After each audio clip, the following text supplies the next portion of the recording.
I want to share with you guys a moment of powerlessness. Flying into Sao Paulo, Brazil, was one of the most emotionally disturbing experiences I've ever had. 30 long minutes over this densely packed urban environment, concrete and skyscrapers in every direction. The vastness of this manufactured landscape brought me face to face with the sheer scale of the challenges that we're facing as humanity, and they're much bigger than I had anticipated. The challenge I'm referring to is climate change. We're all familiar with this, 2 degrees, the maximum amount of warming that we can allow if we're to have a chance at a safe climate future. And if we want an 80% chance at that future, we can't afford to burn more than 31% of the fossil fuels that we have already discovered. Bill McKibben, the man who brought this fact to the attention of the world, is clear that in the face of figures like these, tweaks to business as usual ain't gonna cut it. Individual changes, he says, won't make the maths work. We need structural shifts on a massive scale. Cities like Sao Paulo are daunting because resource demand and the legacy effects of decades of carbon-intensive investment are so visible. Worldwide, cities are now home to over 50% of our population, 70% of our carbon emissions, and urbanisation is accelerating. In the words of the Local Governments for Sustainability Network, in the next 40 years, the expansion of urban capacity is going to be equivalent to that which has occurred over the last 4,000 years, presenting unprecedented challenges and opportunities.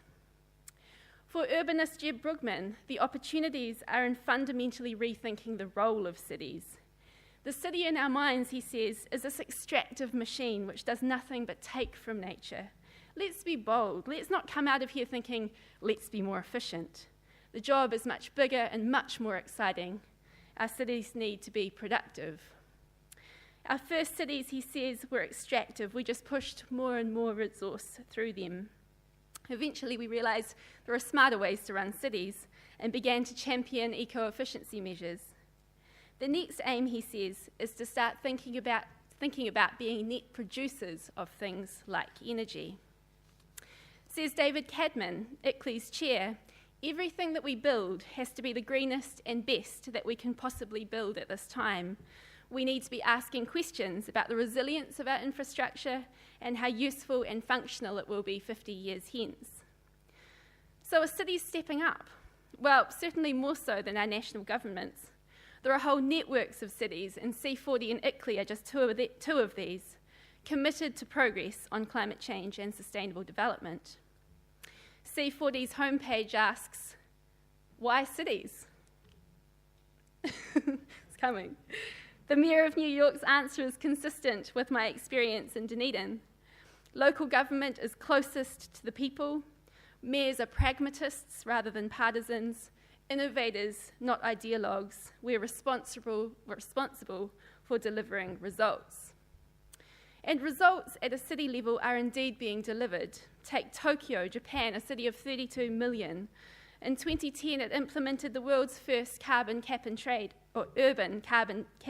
program.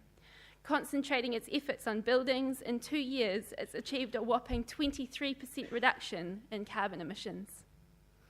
But it's not just megacities. Copenhagen's bike culture, Bogotá's public transport system, Malmö's sustainable procurement policies, or Freiburg, where sustainable development has just simply defined the agenda for the last 30 years. The role of smaller cities is innovation. Research tells us that all over the developed world, younger citizens in particular want these changes to our urban fabric. They're not interested in cookie-cutter suburbia like these new developments in Auckland. They prefer housing close to where they work, trading off private space for high-quality public and shared spaces. And they favour different ways of getting around. In the States, General Motors has turned to MTV in a desperate bid to reverse young people's declining interest in cars. Here in New Zealand, research indicates significantly fewer young people are driving than 10 years ago, and even those who are driving significantly less. As long as public preferences are clearly articulated in a timely manner, they can and do influence government policy. When government finally endorsed Auckland Central Rail Link recently, Mayor Brown cited the public's consistent support of the project for the government's change of heart. So are Gen Y's millennials' preferences being heard? In this graph, blue represents census respondents, orange represents submitted survey during a local government consultation process. Clearly, it suggests that our submission processes are capturing the ambition of older people, but not our youth.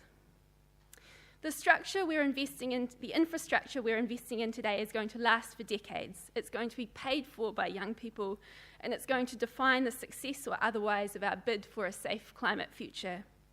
There is a desperate need for local government to create processes that hear from our young people and for our young people to engage.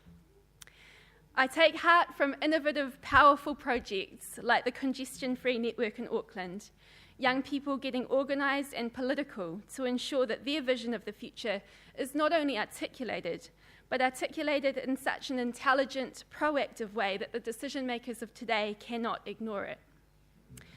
Russell Brand says that we need change, that we need genuine alternatives. Hell yes, and yesterday. But we won't get them by being less political. We need a revolution by which every young person fully embraces the power of their citizenship and fights at every opportunity for the changes that we need in our cities. A generation of informed, motivated, active urban citizens would be an incredibly powerful thing.